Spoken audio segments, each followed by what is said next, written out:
Dados da Pesquisa Nacional por Amostra de Domicílio, a PNAD, de 2019, apontam que as mulheres representam mais de 50% da população. Em termos de formação profissional e capacitação, elas também são mais escolarizadas que os homens. Apesar do acesso ao diploma universitário ter possibilitado a entrada no mercado de trabalho em diferentes áreas, inclusive em postos de chefia, pesquisas também revelam que a mulher ainda vai levar mais de 40 anos para dividir igualmente os cargos de direção nas empresas e conselhos brasileiros. Diante desse cenário, algumas instituições estão trabalhando iniciativas de apoio às mulheres, como é o caso da Firjan, que lançou recentemente o Conselho Firjan de Mulheres, tema do Rio em Foco, que começa agora.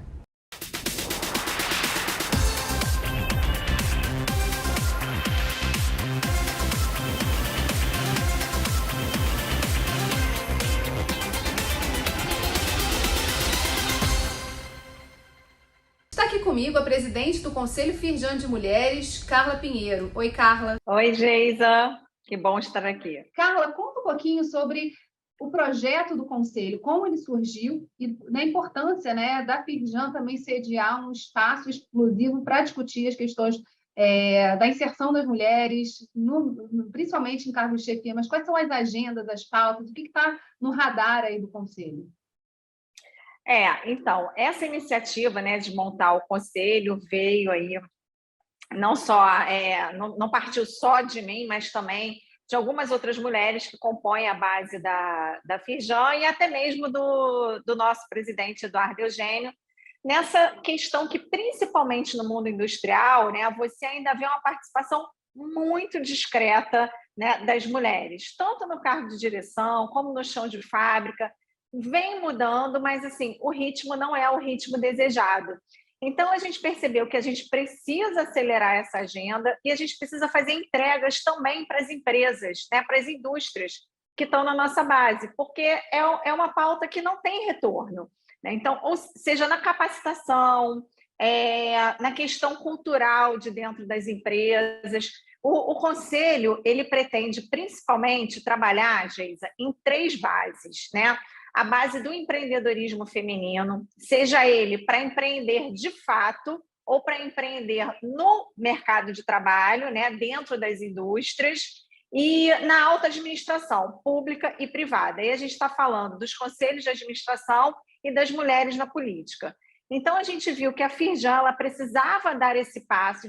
A gente já tem um conselho de ESG, mas a gente entendeu que essa pauta, né, da igualdade de gênero, ela é uma pauta tão forte que ela merece um conselho, um olhar e um grupo de trabalho diferenciado para que a gente possa acelerar a participação, entregar isso para as indústrias e mudar essa realidade hoje que não é de igualdade. E hoje a gente vê essa discussão da participação de mulheres em conselhos, das ações afirmativas que vêm se estabelecendo pelas próprias empresas, mas é também uma forma de criar caminhos para isso, né? Por onde começar e que partes precisam ser atacadas.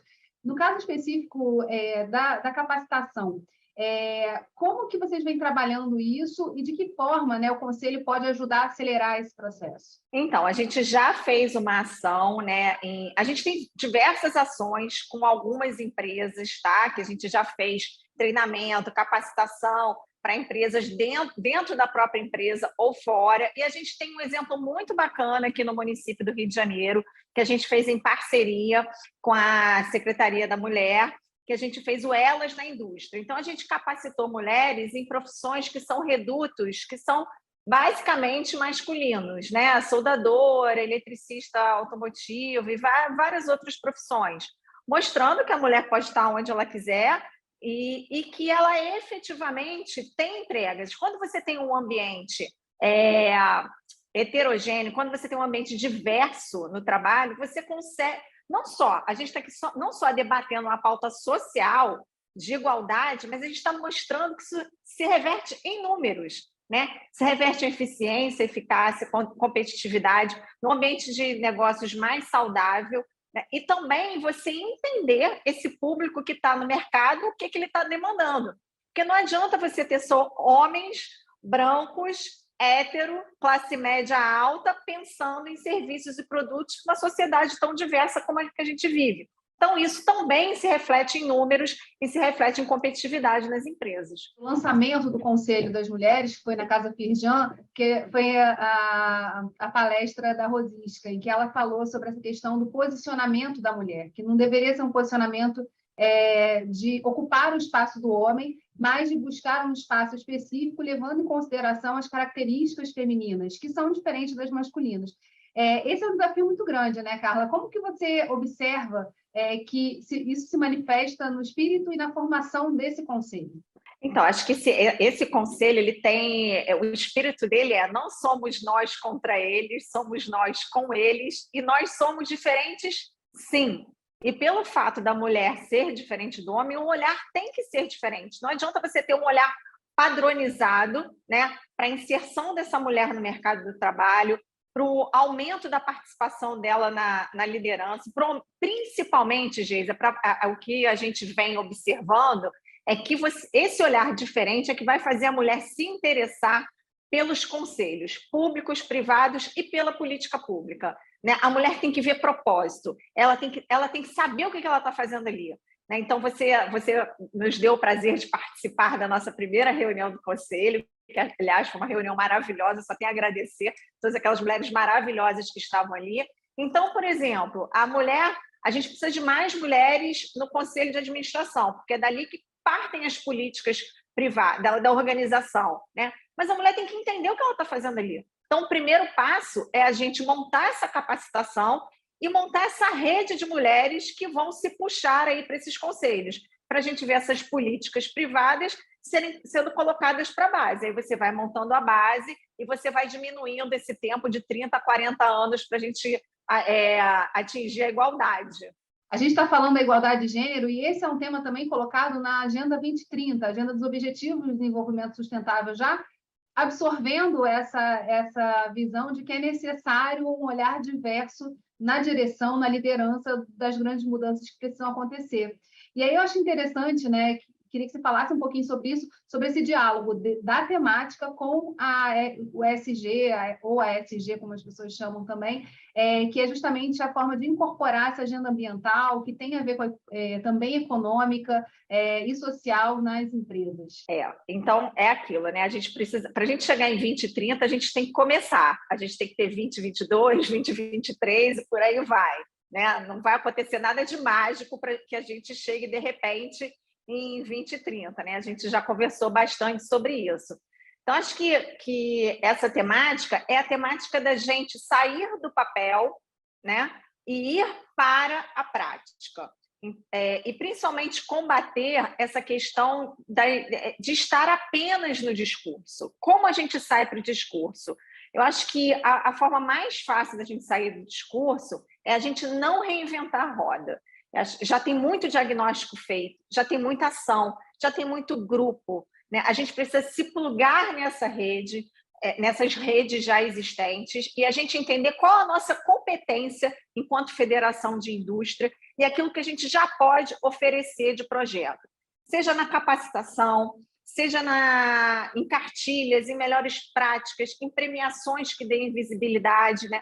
Utilizar as portas da Firjan, a equipe técnica da Firjan, que é maravilhosa, para que a gente possa desenvolver práticas e influenciar em políticas públicas, para que 2030 seja viável. Senão 2030 vai ser um grande sonho e não vai acontecer. E no próximo bloco vamos falar sobre a importância dos bons exemplos. Não saia daí. Rio em Foco, aqui política e economia caminham juntas.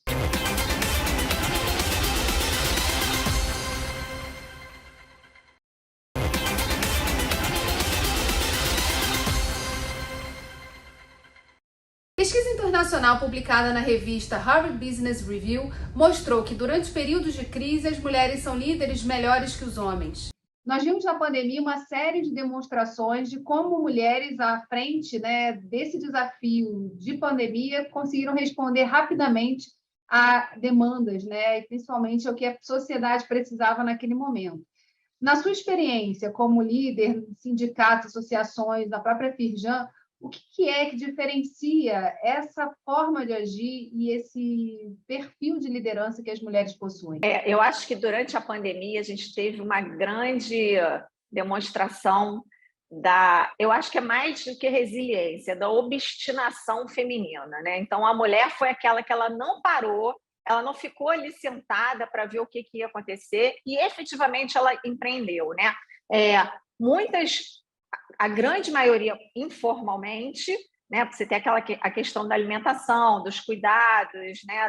Da beleza, para onde a mulher costuma empreender, mas também a quantidade de MEIs abertos por mulheres foi uma coisa, assim, surpreendente. Então, o que a pandemia mostrou para a gente é que ela viu o seguinte: não, eu preciso me movimentar, eu preciso gerar renda, porque ou o meu marido não existe, ou o pai dessa família não existe, ou que a gente tem muito essa questão dessas famílias que elas são sustentadas por mães e avós, né? Ou essa avó que ficou sem o trabalho dela porque realizava uma tarefa doméstica. Então, você viu essa mulher partindo para alimentação fora do lar, artesanato e várias outras ações. E aí a gente conseguiu ver também que a mulher, com muito menos acesso a crédito, ela consegue realizar muito mais. Ela, com um microcrédito na mão, ela consegue multiplicar aquela renda e ela consegue sustentar essa família. Então, acho que a pandemia mostrou isso para a gente, a capacidade que a mulher tem de empreender, de ser focada, de utilizar bem o crédito e de ser adimplente nesse crédito que ela busca. E a evidência dessa falta de acesso, desse acesso não facilitado a crédito também apareceu, né? Então, justamente cria aí uma agenda importante de se tratar, que é justamente de que forma a gente permite que essas empreendedoras saiam em pé de igualdade com os empreendedores homens para poder gerar negócios e se formalizarem.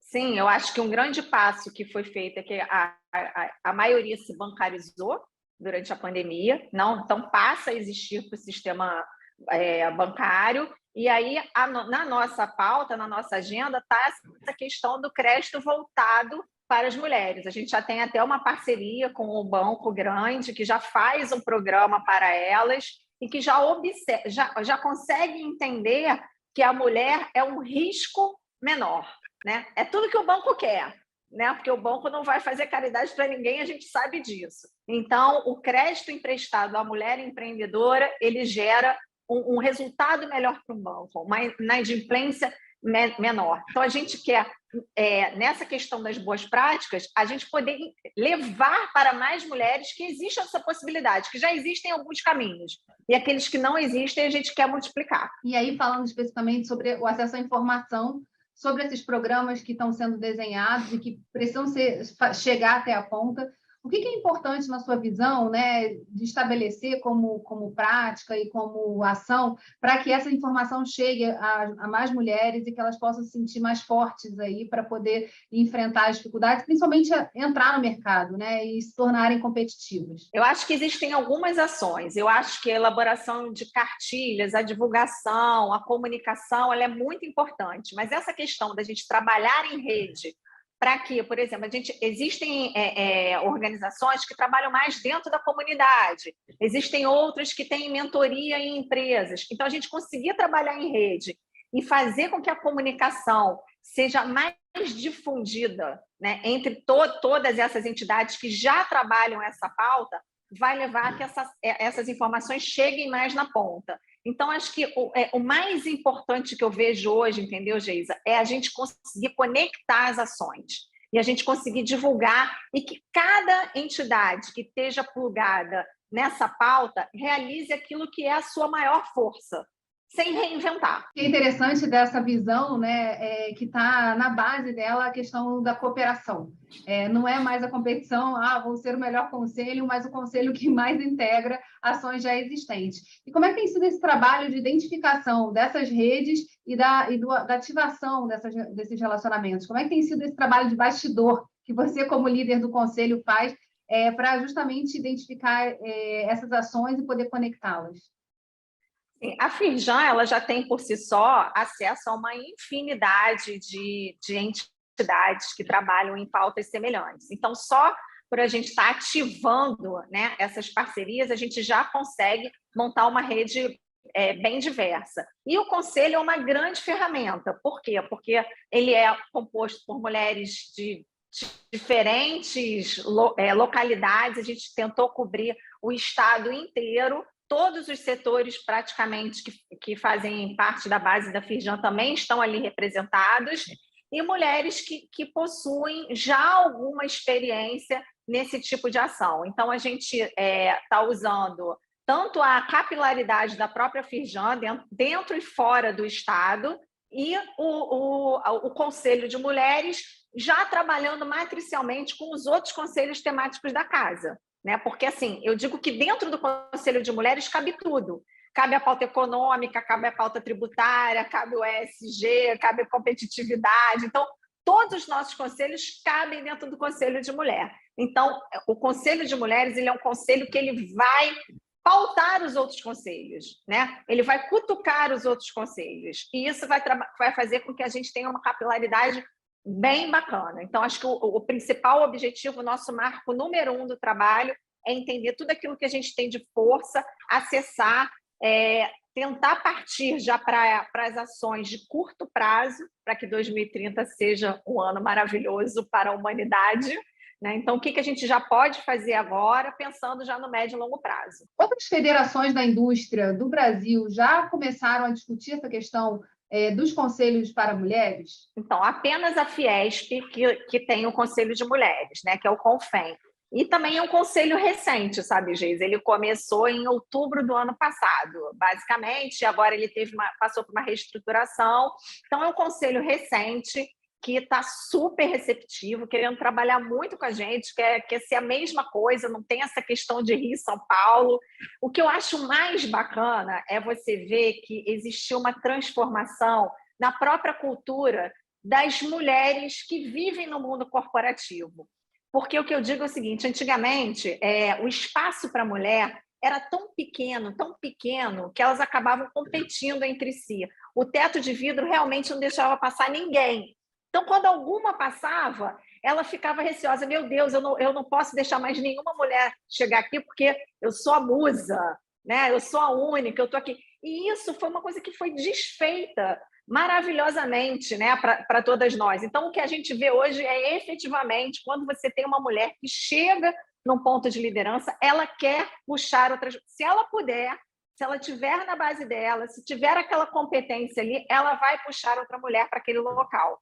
Então, eu acho que os conselhos também que existem, né, por aí estão fazendo a mesma coisa. Que bom que tem mais um. Eu não quero ser o único, não tem mais competição. Eu não quero ser o único conselho, eu não quero ser melhor. Nós vamos juntos, que assim a gente vai conseguir realizar a nossa agenda. Em relação a essa questão das ações afirmativas, isso também vem se multiplicando e vem também sendo colocado pelos próprios conselhos de administração em voga, né? como uma forma de aparecer diante da mídia, diante do público de uma forma diferente. Qual a sua visão sobre isso? A gente tem até aí a nomenclatura dos washings, né? RH washing e por aí vai. É claro que a gente vê um discurso, uma narrativa que nem sempre ela é verdadeira, né? Eu vou colocar aqui uma mulher nessa mesa para eu dizer que tem uma mulher nessa mesa, mas você não dá a oportunidade, você não dá o espaço para que ela efetivamente represente nada, né? Ela está ali até quando ela concorda, porque se ela discordar, ela não estará mais ali. Mas, ao mesmo tempo, eu acho que a sociedade ela já está totalmente alerta para isso. Então, eu sempre digo o seguinte, Geisa, toda grande mudança vem da sociedade, é parte da sociedade, parte dos anseios da maioria, da grande maioria, né? Da maioria crítica, como a gente fala. Então, seja o consumidor, seja o eleitor. Então, é essa pressão que eu acredito que vai trazer a diferença verdadeira, né? Porque aquelas empresas que estão fazendo o RH washing, o SG washing, o green washing, qualquer washing da vida, que a gente pode dizer, elas estão sendo descobertas rapidamente. Então, só ficar no discurso não vai dar certo, né? E colocar ali uma mulher só para dizer que tem uma mulher também não vai dar certo. Então, a gente já percebe esse movimento de desconstrução das narrativas vazias. É o grande desafio aí da história. A gente vai fazer um rápido intervalo e voltamos já. Rio em Foco aqui, política e economia caminham juntas.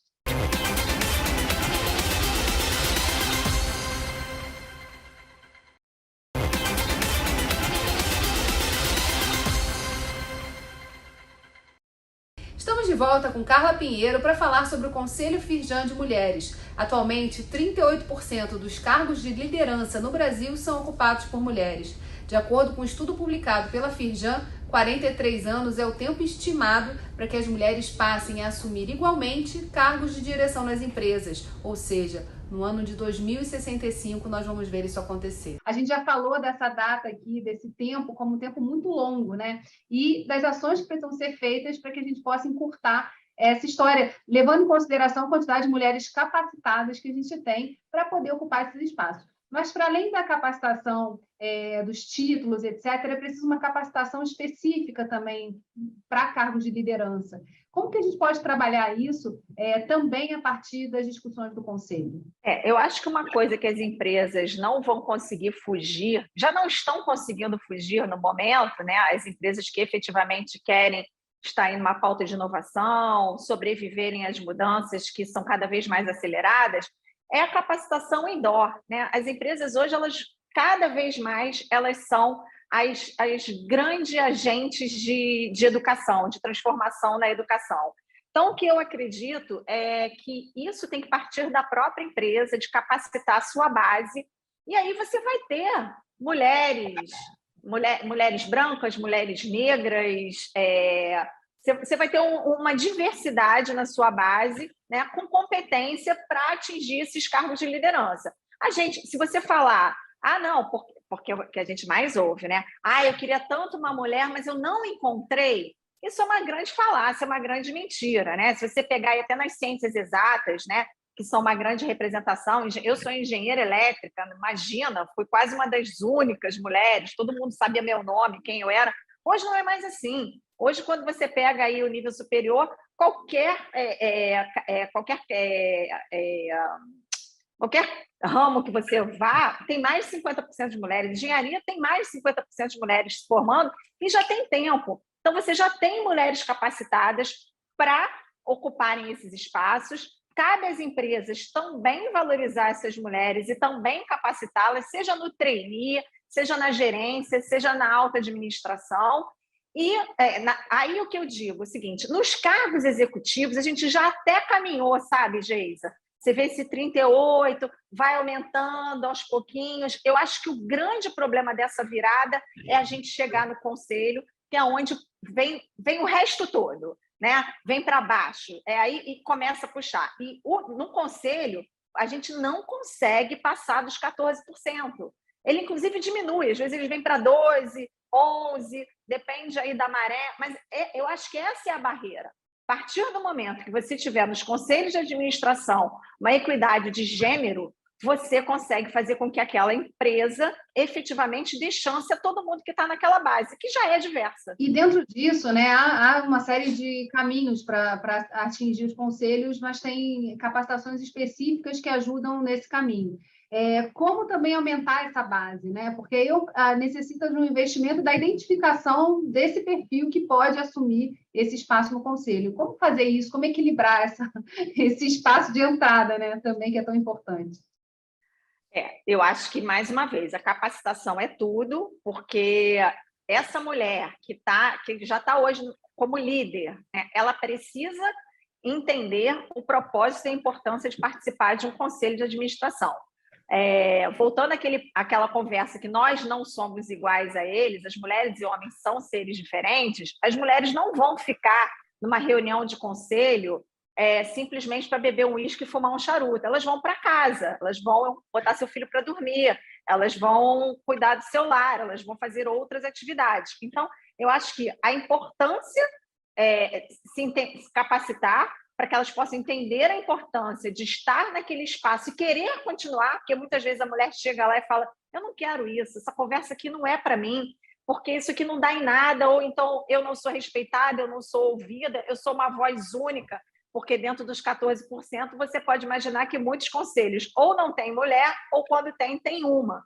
Então, e que aquilo aconteça dentro do ambiente de trabalho, que aquelas decisões sejam respeitadas no horário do trabalho, e não numa rodinha de uísque, como ainda acontece muitas vezes pós-turno. E aí você entrou num tema muito importante que eu acho interessante tratar aqui também, né? A gente falou do que precisa ser feito nas empresas e para dentro das empresas, no caminho que as mulheres precisam fazer para atingir esse espaço de liderança também, dos cargos de direção. Mas puxando para o lado da casa, né? Das coisas que precisam ser dadas nessa visão da mulher na casa e da participação dela nas atividades domésticas, no cuidado dos filhos. Essa cobrança é sempre muito maior e pesa muito mais para a mulher. Inclusive, estudos, por exemplo, do próprio IBGE já mostram esse tempo dedicado à casa pelas mulheres é muito mais alto do que pelos homens. Como tratar isso também de uma maneira a gerar esse equilíbrio, né? A não ser só uma forma de acumulação de mais responsabilidade e atividades, mas também uma questão de assumir um espaço, tendo a liberdade, né, de poder equilibrar as atividades para dentro de casa. Existem já algumas ações aí em discussão, como vou dar o exemplo da discussão da licença maternidade e paternidade, né? Que seria uma licença aí a ser tirada obrigatoriamente pelo casal, de alguma forma aí negociada entre o casal. Então, acho que já a partir daí você já começa a dar o entendimento de que aquilo ali é uma responsabilidade efetivamente compartilhada. E na prática, sendo bem pragmática, dentro da empresa, quando a mulher entrar ali, não vai ter diferença entre a mulher e o homem, porque o empregador já vai saber que ambos, quando engravidarem, né, e quando se tornarem pais, vão ter que se afastar do trabalho durante um determinado espaço de tempo. Então, isso já dá uma igualdade nesses direitos e deveres. Tirando essas questões práticas, eu acredito que culturalmente a gente vem mudando. Se você olhar as novas gerações, elas já têm um olhar diferente para essas tarefas, o que vai também aí vai se refletindo no mundo empresarial, no mundo corporativo ao longo do tempo. Você pode ver que, por exemplo, nas gerações mais novas, né, a questão de estar com o filho durante a pandemia, numa reunião online ou durante o dia, ela foi bem que dividida, né? Diferente aí na minha geração, que não tem essa, não, olha, a responsabilidade é sua, vai que é tua, entendeu? Então, eu acho que tem uma cultura mudando e tem políticas públicas e políticas corporativas que estão sendo incorporadas e vão deixar mais claro que essa responsabilidade ela é compartilhada. A partir do momento que ela é compartilhada, você não vai ter o preconceito do empregador e isso já vai ser um dia a dia normal. Então, assim, vai chegar uma hora que nem o homem e nem a mulher vão querer ficar lá no clube se tiver que ficar, ok, não tem problema, já fiquei depois do trabalho milhões de vezes para discutir, para interagir, para fazer network, mas se aquilo não for importante, ambos vão querer voltar para as suas tarefas com a sua família, que também são importantes.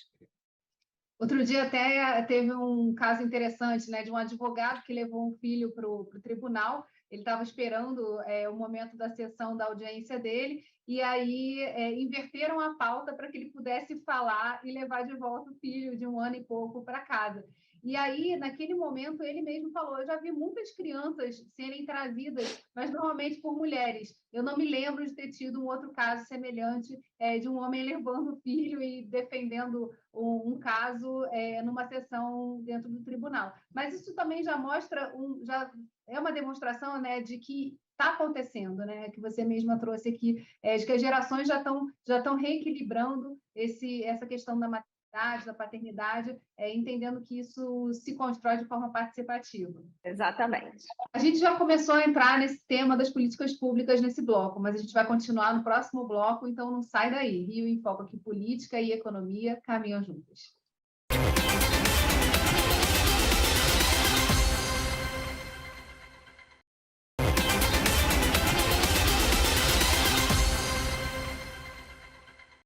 Diante dos desafios vistos até aqui, a participação do poder público é fundamental na formulação de políticas que possam garantir e fortalecer a presença de mais mulheres nas diretorias das empresas e na própria política. Carla, a gente já falou um pouquinho nos outros blocos, mas agora eu queria focar nessa questão da política pública, né? E principalmente da participação da mulher na política.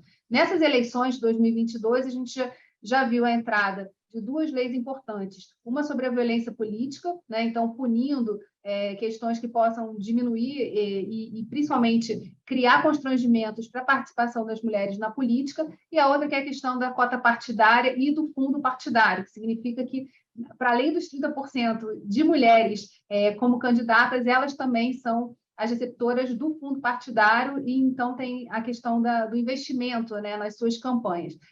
Há vários movimentos tentando puxar essa questão da representação da mulher na política. Para você, quais são as principais barreiras e de que forma a gente pode também, pelo Conselho das Mulheres da Firjan, estimular que essa representação aconteça, né, seja mais fortalecida nas próximas eleições e também na agenda política do país? Como você falou, já existem diversas ações, né, nesse sentido, para que a gente tenha mais mulheres na política. Essas duas leis aí, da não violência e do fundo partidário, elas são importantíssimas, mas eu não acredito que elas, nesse momento, vão ser totalmente cumpridas. Então, é muito importante que essas mulheres denunciem, né, quando não for cumprido, quando elas sofrerem qualquer tipo de violência política, de assédio, de chantagem, de pressão, que a gente viu nas últimas eleições, muitas mulheres fazendo esse tipo de denúncia. Então, acho que é muito importante que haja isso, né? Que essas mulheres que efetivamente já se estimularam a entrar na política de cabeça, que elas consigam relatar para todo mundo tudo que acontece, todas as dificuldades que elas enfrentarem, que a gente também tenha meios para que essas denúncias sejam feitas, porque muitas vezes elas querem até denunciar e não tem como. A gente sabe que sofre uma pressão absurda e acaba isso não vindo à tona. Acho que só assim para mudar, né? Acho que muito do que mudou agora já é consequência das denúncias das mulheres das eleições anteriores. Então, assim, mais uma vez eu vou ser repetitiva, mas a gente sabe que o meio político ele ficou um pouco pejorativo. Quem está participando ali, eu não quero. Eu vejo muito isso, assim, pessoas que têm total vocação, né? Que nasceram vocacionadas para a política e que gostam e que sentem prazer e não querem se envolver, não querem ocupar aquele local porque elas encaram aquilo de uma forma pejorativa. Não, política pública eu não quero. Então, acho que como é que a Firjan pode participar disso? Acho que a gente pode desconstruir essa carga negativa em cima dos cargos públicos para que a gente possa atrair mulheres que têm essa vocação, que têm essa missão, né, e que muitas vezes não sabem nem o caminho. Essa é a verdade, entendeu, Geisa? Como é que eu faço para chegar ali se eu não faço parte de um curral político, de uma panela política, se eu não estou no meio? Eu sou uma pessoa capacitada, eu até estudei, eu me graduei, eu me pós-graduei em ciências políticas, mas nem sabe como chegar naquilo. Então, acho que mostrar o caminho, né? Fazer parcerias com entidades de capacitação, vou dar o exemplo aqui, CLP, que eu sou apaixonada, entendeu? Fazer parcerias com esses tipos de entidades para que a gente possa levar essa capacitação para essa mulher que quer atingir, que quer participar da política pública, é uma forma muito eficaz de você trazer toda uma geração jovem que tem vontade e que não sabe exatamente como entra ali. Outro dia foi muito engraçado. Meu filho falou para mim, mãe, eu quero ser político, o que eu faço? Eu falei, ai, meu Deus do céu. Logo eu fiz assim. Aí depois eu falei, não, vamos mudar. Pode sim, meu filho, eu vou te mostrar os caminhos, olha, estuda isso, lê aquilo, porque acontece isso, né? Às vezes os próprios pais vão desencorajando essa nova geração a fazer parte da política. E tudo que a gente precisa, né? Renovação na política e mais mulheres. Tem um ponto importante aí, né? A gente está numa casa legislativa, então sempre vale a pena ressaltar. A participação, né, das mulheres nas agendas, nas comissões, gera também um movimento diferente, gera também abertura para outros grupos que eventualmente não viriam se elas não estivessem ali, se não fossem elas as grandes puxadoras disso. Então, é um ponto interessante também, né, de pautar essas mulheres que já estão na política para o que precisa ser feito. Sim, senão a gente vai continuar tendo os homens fazendo políticas públicas, tentando... Às vezes eles estão super bem intencionados, mas a lei é feita não conforme com as necessidades desse público aí, que é mais de 50% da população. E falando especificamente já de políticas públicas que podem ser feitas para empurrar essa agenda também nas empresas, eu queria que você falasse um pouquinho sobre incentivos que podem acontecer ou leis que poderiam ser propostas pelo Legislativo para que a gente possa levar menos tempo para fazer com que a gente consiga ver essa realidade mudar. Eu sou totalmente a favor de metas, né? No começo, para a gente sair do zero, a gente precisa de meta, né? Então, eu acho que a gente pode sim ter políticas que obriguem, né? Não gosto de falar essa palavra, mas que tenham metas para os seus conselhos de administração, por exemplo. E na outra parte, na parte de incentivos, a gente pode buscar uma série de incentivos fiscais e tributários. Alguns já existem, mas às vezes as empresas nem sabem, as instituições não sabem. Por exemplo, para você capacitar e empregar mulheres em situação de violência doméstica, né? Porque a gente já viu que essas mulheres, elas precisam da independência, muitas delas precisam da independência financeira para saírem daquela situação.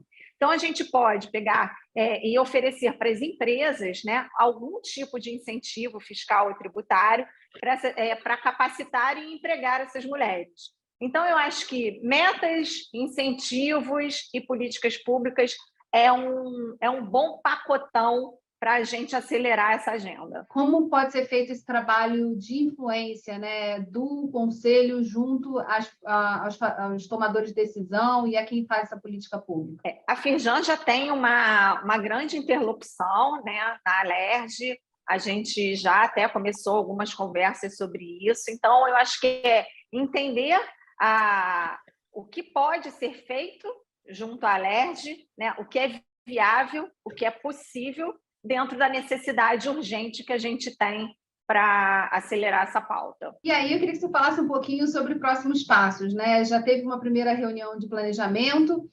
Qual foi a sua impressão sobre esse primeiro start e quais são os próximos passos do Conselho? A nossa reunião foi um espetáculo, né? Nós fomos super eficientes e competentes no tempo, não passamos o tempo, não estouramos, conseguimos cumprir todas as etapas. Então, a gente já começou etapas importantes, que é a gente identificar a rede que já está ali presente, né? A rede que está ali presente, que possui participação em outras redes, para que a gente possa priorizar as ações. Agora, a gente já tem uma infinidade de ações aí que a gente já viu que podem ser, que são necessárias, que já estão totalmente alinhadas com a pauta do Conselho, com esses pilares que eu coloquei no começo. Agora o próximo passo é a gente priorizar isso de acordo com até uma questão de custo-benefício, aquilo que nos custa menos e tem um benefício grande, para a gente priorizar e já ter entregas. Eu acho que é muito importante para o Conselho a gente ter entregas efetivas e imediatas para que a gente ganhe corpo, para que a gente ganhe credibilidade, para que a gente ganhe apoio das outras redes. Então, agora, a nossa próxima etapa já é definir esses projetos com os responsáveis pelos projetos. Esse é o próximo passo. E a minha expectativa, Geis, é que eu sei que a gente já está em final de agosto, basicamente, né? Ou seja, o ano acabou, mas que a gente ainda tenha muita novidade, muita coisa boa para entregar ainda esse ano.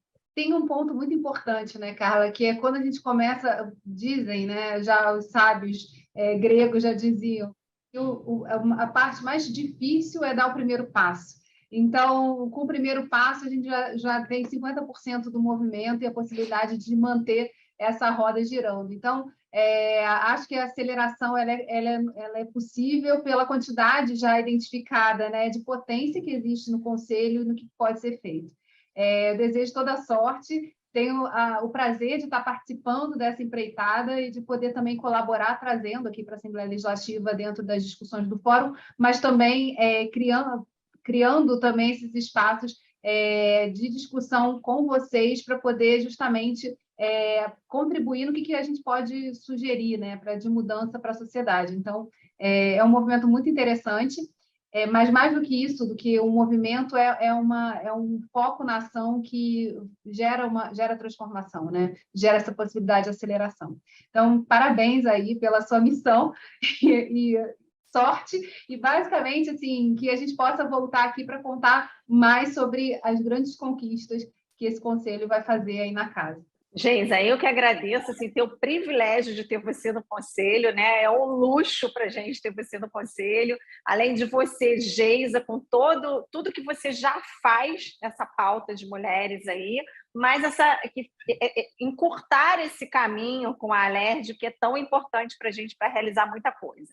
E como você falou, meu desejo é que na próxima a gente já esteja aqui cheio de entregas, cheio de cases de sucesso para contar, cheio de felicidade, com aquele nosso coração assim, sabe, super aquecido e expandido, porque a gente conseguiu fazer alguma diferença no nosso entorno. Eu acho que é isso que a gente quer. Obrigada, Carla, e obrigada a você que ficou aqui com a gente. Só lembrando que esse conteúdo também está disponível em formato de podcast. É só procurar pelo podcast Quero Discutir no Meu Estado na sua plataforma predileta. TV Alerj, o canal do povo. Até a próxima.